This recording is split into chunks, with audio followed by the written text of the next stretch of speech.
Saudara-saudara pendengar yang kami kasihi dimanapun Anda berada, Anda kembali bersama kami dalam acara Telaga Tegur Sapa Gembala Keluarga. Saya Gunawan Santoso dari Lembaga Bina Keluarga Kristen akan berbincang-bincang dengan Bapak Pendeta Dr. Paul Gunadi. Beliau adalah seorang pakar dalam bidang konseling serta dosen di Seminari Alkitab Asia Tenggara, Malang. Perbincangan kami kali ini tentang sikap Kristiani di dalam pekerjaan. Kami percaya acara ini pasti bermanfaat bagi kita sekalian, dan dari studio kami mengucapkan selamat mengikuti. Pak Paul, mengenai pekerjaan mungkin semua orang bekerja, Pak Paul, ya. Tetapi kita sebagai orang-orang Kristen, sebagai pengikut-pengikut Kristus, tentu punya pandangan yang berbeda atau yang khas Kristen menghadapi pekerjaan yang kita lakukan sehari-hari. Nah, ini sebenarnya apa yang khas di dalam kekristenan menyikapi pekerjaan sehari-hari kita itu, Pak? Yang khas adalah ini, Pak Gunawan. Saya akan kutip firman Tuhan dari Matius ya, pasal 5 ayat sebetulnya dari 13 dan 16, yang Tuhan itu berkata bahwa kita haruslah menjadi garam dan menjadi terang dunia. Jadi dimanapun kita ditempatkan, Tuhan itu meminta kita untuk menjadi garam dan terang. Termasuk di dalamnya adalah di tempat pekerjaan. Jadi dengan kata lain, pekerjaan itu tuh bukan hanya untuk mencari nafkah. Sudah tentu unsur mencari nafkah itu ada dan harus ada ya di dalam kita bekerja. Tapi bukan itu menjadi tujuan utamanya. Sebab Tuhan itu tuh ingin memakai kita, menerangi lingkungan kita. Tuhan ingin memakai kita menjadi garam yang bisa menggarami lingkungan kita. Supaya pada akhirnya orang bisa melihat kita menjadi saksi Tuhan. Dan mereka bisa memuliakan Tuhan dan juga bisa mengenal Tuhan. Jadi semua itu tuh dimasukkan dalam satu kerangka. Kerangkanya adalah supaya orang melihat terang Tuhan lewat kehidupan kita dan juga lewat pengabdian kita dalam pekerjaan kita. Nah, kalau begitu itu kadang-kadang ada orang yang berpikir, Pak Paul, bahwa kalau saya mengerjakan pekerjaan-pekerjaan yang katakanlah sekuler, itu tidak mungkin mencerminkan sifat-sifat baik Tuhan. Artinya tidak bisa menjadi garam dan terang dunia. Tetapi baru kalau saya itu mengerjakan pekerjaan-pekerjaan yang rohani sifatnya atau pelayanan sifatnya, baru di sana saya bisa mencerminkan itu terang Tuhan, kasih Tuhan dan seterusnya. Ini bagaimana, Pak Paul? Nah, sebetulnya konsep itu memang ya konsep yang ada di tengah-tengah kita orang-orang Kristen.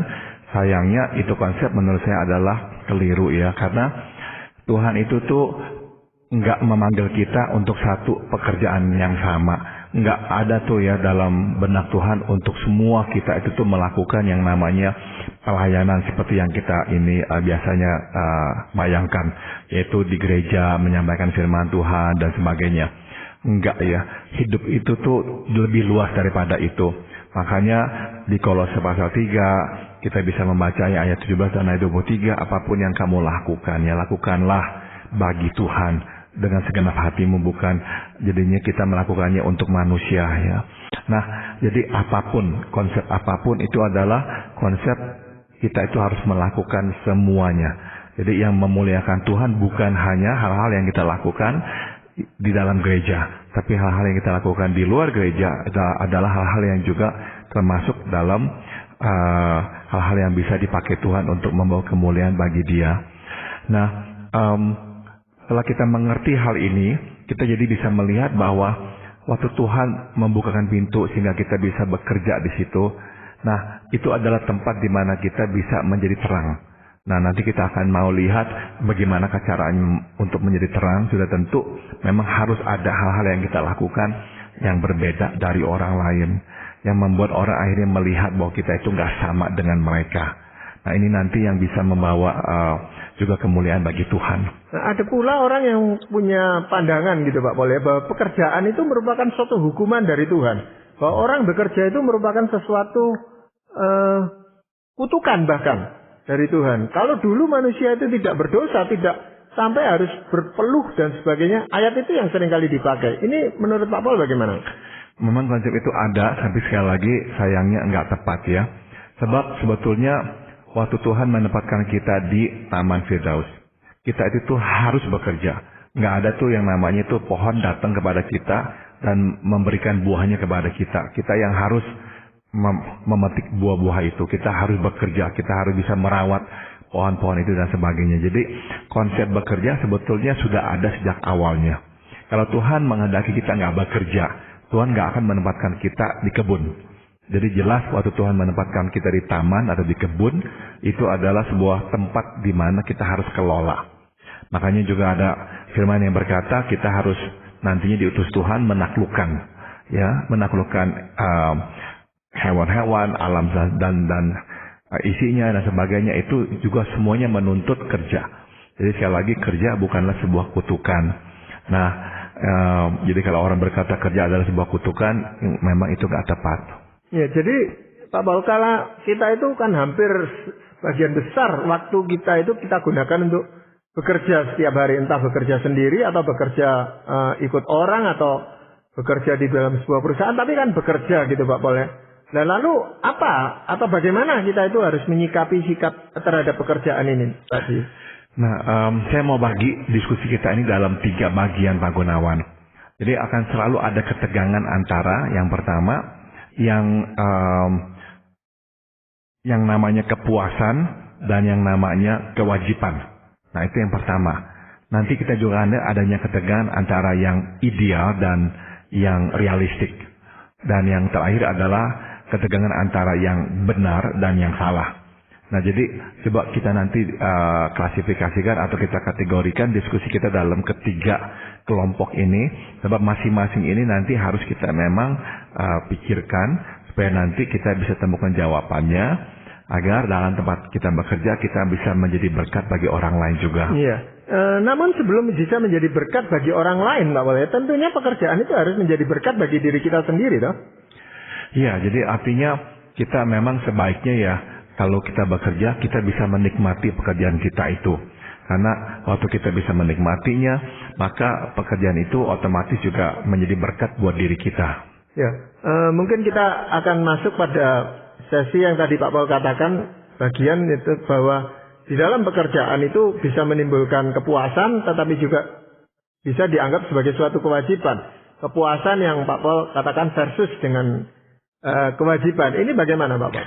Begini, udah tentu ya, seyogianya lah kita itu mendapatkan kepuasan dari apa yang kita kerjakan. Nah, kita itu tuh akan mendapatkan kepuasan kalau kita melihat bahwa apa yang kita lakukan merupakan ekstensi atau kepanjangan dari diri kita. Maksudnya apa? Ada 2 di sini. Yang pertama adalah kalau kita melihat bahwa apa yang kita kerjakan itu sesuai dengan karunia atau talenta kita. Jadi kalau kita mengerjakan sesuatu yang memang kita kuasai dan kita nikmati karena itu sesuai dengan karunia kita, maka pekerjaan itu menjadi ekstensi atau karunia atau pewujudan karunia kita. Saya masih ingat, saya ini bicara dengan seorang pendeta waktu saya masih kuliah dulu. Saya tanya dia, bagaimanakah Bapak itu tahu bahwa Tuhan memanggil Bapak menjadi seorang hamba Tuhan? Apa tuh kira-kira tanda-tandanya? Nah dia berkata, saya itu tuh menikmati membaca firman Tuhan, dan saya itu menikmati mengajarkannya kepada orang. Waktu saya membaca firman Tuhan dan mendalaminya, saya mendapatkan sebuah benar-benar ya kepuasan. Dan waktu saya bisa mengangkat keluar kebenaran-kebenaran itu dan membagikannya kepada orang, saya juga mendapatkan sebuah kepuasan yang dalam. Nah, kecintaan saya pada firman dan kecintaan saya membagikan firman itu tuh, bagi dia adalah pertanda Tuhan memang memanggil dia menjadi seorang hamba Tuhan. Nah itu adalah contoh ya bagaimana sampai hal yang kita kerjakan itu merupakan kepanjangan dari karunia kita atau talenta kita. Nah, tapi selain dari itu, kepanjangan diri kita itu bukan hanya soal talenta, tapi juga soal misi hidup. Jadi misalkan kita itu melihat apa yang kita kerjakan itu sesuai dengan misi hidup kita. Waktu kita bicara tentang misi hidup, kita udah tentu tuh harus melihatnya dari kerangka apa tuh yang menjadi kehendak Tuhan dalam hidup kita. Misalkan kita melihat, iya ya, dengan saya mengerjakan pekerjaan saya ini akan ada orang-orang yang tertolong. Karena misalnya dengan saya melakukan pekerjaan ini, perusahaan saya itu berjalan, ada orang-orang yang akhirnya bisa mendapatkan nafkah, anak-anaknya bisa bersekolah, dan akhirnya kehidupan mereka bisa diangkat. Nah, kita lihat ini adalah misi hidup kita, menolong orang-orang yang susah. Nah, waktu kita melihat apa yang kita kerjakan, kok pas ya, sesuai dengan misi hidup kita itu, kita akan juga mendapatkan kepuasan. Nah, jadi kepuasan biasanya muncul dari dua hal ini, Pak Gunawan. Kita melihat pekerjaan kita merupakan kepanjangan dari diri kita, yaitu talenta kita dan juga misi hidup kita. Ya, seringkali tentang kepuasan, Pak Pol ya, itu kita terkecoh. Pada awalnya memang kita puas dengan hasil karya, dengan pekerjaan itu, karena banyak hal yang menarik gitu untuk dikerjakan. Tapi lama-lama itu pudar. Kepuasan itu tidak ada lagi. Nah, kalau sifatnya hanya sementara gitu, kan kita tidak bisa mengatakan bahwa ini panggilan hidup saya gitu. Nah, biasanya begini Pak Gunawan. Kalau ya memang kita itu sampai merasa bosan dengan begitu cepat, biasanya ada sesuatu ya. Biasanya ada masalahnya deh ya. Misalnya deh ya, kita itu tuh nggak cocok dengan rekan kerja dan sebagainya, lingkungan kerja, sehingga kita nggak begitu betah lagi. Maka apa yang kita kerjakan kita jadinya akhirnya jenuh, nggak suka. Tapi kalau misalnya semuanya baik-baik saja, tapi kok kita merasa jenuh, bisa jadi memang itu bukanlah karunia kita atau talenta kita. Itu sebabnya kita kerjakan nggak terlalu lama, kita langsung udah mau mundur gitu. Saya masih ingat ada seorang hamba Tuhan yang dalam bukunya menceritakan tentang panggilan dan karunia ini nih. Dia berkata bahwa kalau yang kita lakukan sesuai dengan karunia kita, bukannya kita itu jenuh, malahan kita itu tuh selalu tuh merasanya tuh senang melakukannya. Kita justru tuh merasa ada makna dari yang kita lakukan, ada artinya tuh, nggak sia-sia gitu. Nah, jadi saya kira ya kalau sampai kita cepat jenuh, mungkin sekali ada masalahnya. Namun kalau kita berkata, ya mungkin kan ya sekali-sekali kita merasanya bosan mengerjakan hal yang sama. Itu nggak apa-apa, itu normal. Namun sekali lagi kalau kita tahu bahwa yang kita kerjakan ini juga bagian dari misi hidup kita, nah biasanya itu kita akan mendapatkan suatu kepuasan tersendiri. Mengenai misi hidup ini Pak Pol ya, kadang-kadang seseorang itu sulit untuk bisa menguraikan atau menjelaskan secara detail. Dia paling-paling berkata ya misi saya untuk memuliakan nama Tuhan. Tetapi itu saya rasa terlalu umum gitu Pak Pol. Saya berikan contoh ya Pak Gunawan. Saya pernah mengenal seorang ibu ya, seorang tante-tante. Memang bukan orang yang sekolah tinggi, orang yang sederhana. Tapi dia itu tuh seorang yang gemar masak. Nah saya masih ingat sekali dia itu memakai nama Marta. Tante Marta, anaknya adalah teman saya. Nah, waktu kami kumpul-kumpul, bersekutu, dia selalu masak. Nah, dia selalu berkata bahwa saya itu Marta. Dan saya itu hanya bisanya masak. Nah, memang kan kalau kita pikir-pikir, ya masak. Kaitannya apa dengan pekerjaan Tuhan dan kemuliaan Tuhan. Tapi si tante ini nih melihat ya bahwa apa yang dia lakukannya itu adalah sesuatu yang memang dia bisa persembahkan kepada Tuhan. Dan inilah yang bisa dilakukannya. Nah, jadi waktu kita melakukan sesuatu dan kita bisa berkata bahwa apa yang saya lakukan ini nih sesuatu yang bisa saya kembalikan kepada Tuhan. Tuhan telah berikan saya kemampuan untuk bisa memasak dan sekarang saya mau memasak dan saya mau melakukan untuk Tuhan. Nah, disitulah orang itu menemukan misi hidupnya. Jadi saya lihat kadang-kadang kenapa kok orang nggak menemukan misi hidup, karena orang itu tuh menargetkan sesuatu yang terlalu tinggi, terlalu yang nggak bisa dijangkaunya. Jadi misi hidup nggak harus begitu. Misi hidup bisa sangat-sangat sederhana. Ya, dalam contoh kehidupan saya itu melihat diri saya sebagai seorang yang diberikan misi oleh Tuhan untuk ya memelihara dan menambah kesehatan jiwa orang. Memang tujuan akhirnya adalah untuk kemuliaan Tuhan. Tapi secara spesifiknya saya melakukan itu lewat kesehatan jiwa. Jadi apapun yang saya lakukan, kalau saya tahu bisa menambah kesehatan jiwa orang, saya merasa bahagia. Karena saya tahu ini adalah misi hidup yang Tuhan telah berikan kepada saya. Ya, tetapi sekalipun kita sudah mengetahui dengan jelas apa talenta kita dan misi hidup kita, tetapi dalam pelaksanaannya, Pak Pol, itu seringkali kita menemui banyak hambatan. Dan kadang-kadang itu membuat kita ragu-ragu, apa betul saya melakukan pekerjaan ini? Gitu Pak Pol.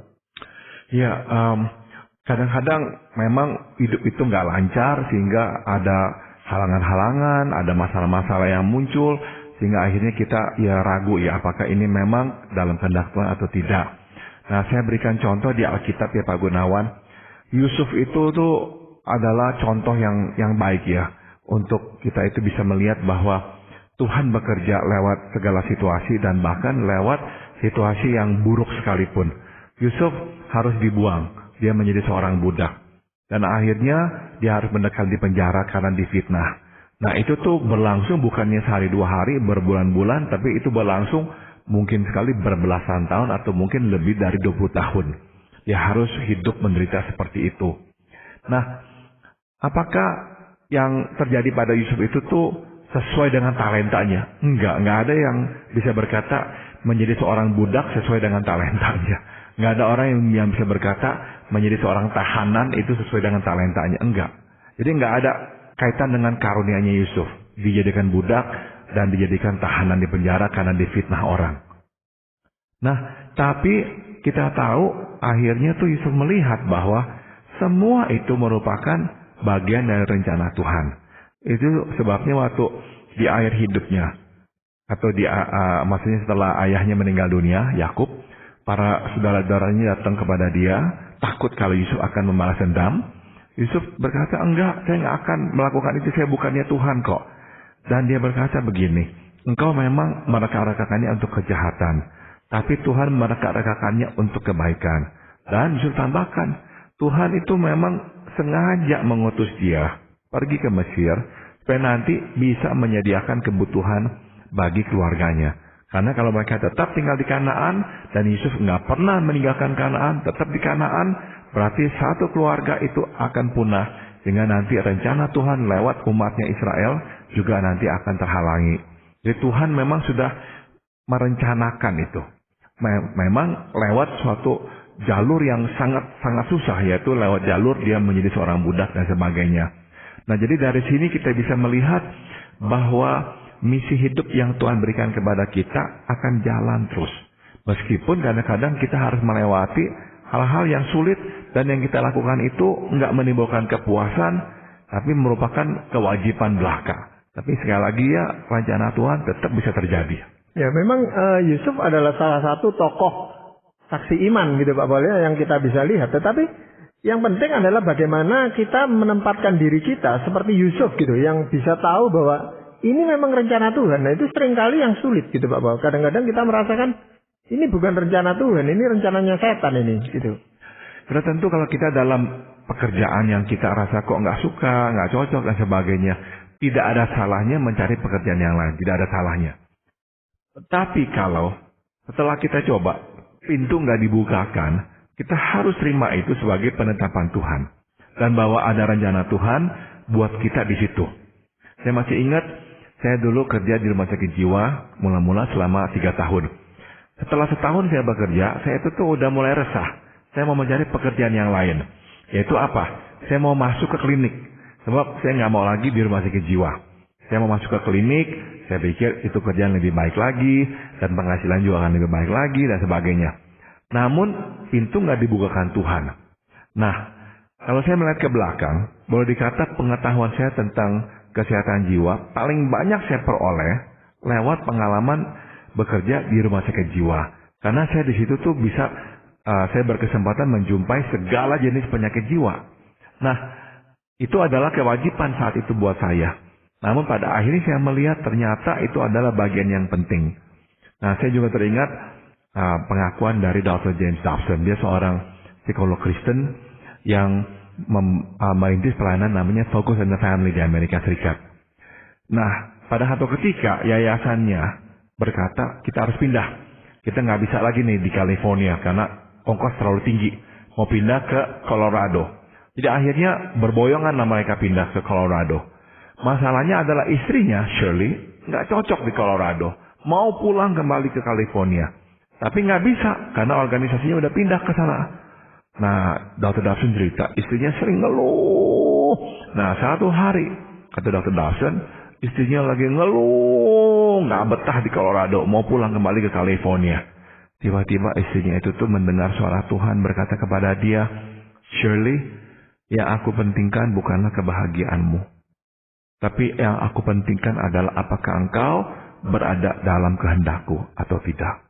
Nah, Tante Dasan bercerita begitu istrinya mendengar Tuhan berkata seperti itu, istrinya langsung diam. Dan mulai saat itu dia terima bahwa memang inilah penetapan Tuhan. Dia harus tinggal di Colorado demi kepentingan yang lebih luas, yaitu kepentingan organisasi pelayanan suaminya itu. Yang kalau tetap di California mungkin bisa ambruk atau mengalami kesulitan finansial. Nah, jadi sekali lagi kita melihat di situ, jalan memang nggak bisa selalu lancar. Dan kadang-kadang kita melakukan sesuatu atas dasar kewajiban. Tapi ya nggak apa-apa, karena rencana Tuhan tetap bisa berjalan lewat semua itu. Ya, jadi kita nggak bisa menggunakan kepuasan atau kebahagiaan itu sebagai satu-satunya pedoman bahwa ini memang pekerjaan yang Tuhan kehendaki bagi kita, gitu Pak. Nggak bisa, betul Pak Gunawan. Jadi nggak apa-apa, sekali lagi saya katakan, kita mencoba mencari pekerjaan yang lain. Tapi selama pintu belum dibukakan, terimalah ini sebagai penetapan Tuhan. Dan kalau memang inilah yang Tuhan tetapkan bagi kita, berarti ada sesuatu yang tengah Tuhan lakukan untuk kita, tapi yang paling penting adalah untuk Tuhan. Ya, sebenarnya hal yang bisa kita lakukan di suatu pekerjaan yang katakan itu bukan talenta kita adalah semangat untuk mau belajar sesuatu yang baru, bahkan yang terasa asing bagi kita. Dengan kita mau belajar di sana, kita mendapatkan kepuasan itu pada suatu saat, gitu Pak. Betul. Jadi nggak selalu memang kita harus mendapatkan apa yang kita inginkan. Ada kalanya memang kita harus terjun ke sebuah bidang di mana memang Tuhan ingin kita itu belajar sesuatu yang baru. Dan siapa tahu dari situ nantinya kita dipakai Tuhan dalam bidang tersebut. Nah, di sana dibutuhkan itu suatu sikap atau sifat kesetiaan seseorang, gitu Pak. Kadang-kadang kita cepat-cepat lari aja dari sana karena merasa ini bukan bidangku, ini sudah cepat-cepat ditinggalkan aja gitu.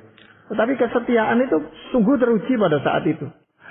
Betul sekali. Jadi sekali lagi ya, kadang-kadang ini kita nih hidup di dalam masyarakat yang serba cepat ya, serba instan. Dan kita ini nih ditekankan sekali bahwa semua harus efisien. Jadi artinya jangan buang waktu, jangan buang tenaga, jangan boros segala macam. Tapi kadang-kadang Tuhan memang menempatkan kita di situasi di mana kita merasa ini bukan tempat kita, ya kita nggak mau di sini dan sebagainya. Namun ya kalau nggak ada pintu yang lain yang dibukakan Tuhan, dan inilah pintu yang Tuhan bukakan, ya kita harus terima, berarti ada yang Tuhan sedang lakukan. Yang mungkin sekali kita nggak akan bisa melihatnya sekarang ini, tapi baru kita bisa akan sadari di kemudian hari. Kadang-kadang karena ketidaksabaran kita mencoba mendobrak pintu-pintu yang oleh Tuhan tidak dibukakan gitu. Betul, dan akhirnya justru kita kecemplung ke kolam yang bisa ya merugikan kita ya. Saya masih ingat ya, ini saya baca ya, cerita dari seorang yang hadir dalam wisuda di Denver Seminary, di mana Dr. Vernon Grounds itu memberikan pidatonya kepada para wisudawan di Denver Seminary. Nah, dia berkata begini, dia berkata, Tuhan memanggil kita untuk menjadi setia. Tuhan tidak memanggil kita untuk selalu sukses. Ya, jadi kita itu tuh mesti mengubahnya paradigma pemikiran kita. Yang berharga di mata Tuhan bukanlah kesuksesan. Yang berharga di mata Tuhan adalah kesetiaan. Jadi misalnya nih ya, kita bekerja misalkan dianggap pekerjaan yang hina. Dan ada orang lain yang bekerja, yang kerjaannya dianggap pekerjaan yang luar biasa suksesnya. Tuhan gak melihat itu jenis pekerjaannya. Yang Tuhan akan lihat adalah kesetiaannya. Bagaimanakah kita telah melakukan pekerjaan itu? Apakah dengan setia atau tidak? Nah, jadi jangan sampai kita kecil hati ya, sebab Tuhan tuh gak mau ukur kesuksesan kita. Yang Tuhan akan ukur adalah kesetiaan kita. Ya, itu yang memotivasi kita atau memberikan semangat baru kepada kita ketika kita melihat ada orang-orang itu yang begitu tekun dengan pekerjaannya, walaupun penghasilannya rendah gitu Pak dari sana, tetapi dia merasa bahagia dan dia tahu bahwa itu berguna bagi orang lain gitu. Betul sekali, betul sekali. Jadi yang penting adalah itu ya. Jadi jangan sampai kita ini akhirnya tuh terlindas ya oleh nilai-nilai duniawi sekarang ini yang mementingkan kesuksesan, yang penting cepat, pada usia berapa kita harus menghasilkan uang seberapa banyak dan sebagainya. Enggak ya, itu tuh dihargai oleh dunia, tapi kita mesti hidup sesuai dengan apa yang dihargai oleh Tuhan. Jadi sebenarnya kalau kita punya konsep yang benar tentang pekerjaan ini, setiap kita itu bisa bekerja Pak Paul. Tidak ada ceritanya kita itu jadi pengangguran karena Tuhan sudah menyediakan semua itu bagi kita Pak Paul ya. Betul sekali. Nah, apakah ada ayat firman Tuhan yang ingin Pak Paul sampaikan sehubungan dengan ini? Saya akan bacakan dari Pengkhotbah pasal 9 ayat 10. Segala sesuatu yang dijumpai tanganmu untuk dikerjakan, kerjakanlah sekuat tenaga. Karena tak ada pekerjaan, pertimbangan, pengetahuan, dan hikmat dalam dunia orang mati, kemana engkau akan pergi. Nah, firman Tuhan benar-benar yang mendorong kita untuk bekerja, melakukan sesuatu ya. Apa yang bisa kita kerjakan, kita kerjakan. Sebab sekali lagi, yang nanti Tuhan akan lihat adalah kesetiaan kita. Di pintu sorga tuh Tuhan gak akan bertanya, kamu itu kerja apa dulu, berapa gajimu dan sebagainya. Tuhan gak akan tanya itu. Dan pujian yang akan Tuhan berikan pun kepada para hambanya sebetulnya sangat sederhana. Kau adalah hambaku yang baik dan setia. Baik menunjuk kepada karakter moral seseorang. Kesetiaan, nah menunjukkan seberapa tuh dia bertahan di dalam kesulitannya, di dalam kewajibannya. Ya, Pak Paul, perbincangan ini tentu belum selesai karena Pak Paul katakan ada 3 faktor dan kita baru membahas 1 faktor yaitu tentang kepuasan versus kewajiban gitu Pak Paul. Jadi masih ada 2 hal lagi yang kita akan bicarakan. Namun karena keterbatasan waktu ini kita harus akhiri perbincangan ini. Terima kasih Pak Paul. Para pendengar sekalian, kami mengucapkan banyak terima kasih. Anda telah mengikuti perbincangan kami dengan Bapak Pendeta Dr. Paul Gunadi dalam acara Telaga, Tegur Sapa Gembala Keluarga. Kami baru saja berbincang-bincang tentang sikap Kristiani dalam pekerjaan, bagian yang pertama. Bagi Anda yang berminat untuk mengetahui lebih lanjut mengenai acara ini, silakan menghubungi kami lewat surat. Alamatkan surat Anda ke Lembaga Bina Keluarga Kristen atau LBKK, Jalan Cimanuk 56, Malang. Anda juga dapat menggunakan email dengan alamat telaga@telaga.org. Kami juga mengundang Anda mengunjungi situs kami di www.telaga.org. Saran-saran, pertanyaan, serta tanggapan Anda sangat kami nantikan. Akhirnya dari studio kami mengucapkan terima kasih atas perhatian Anda dan sampai jumpa pada acara Telaga yang akan datang.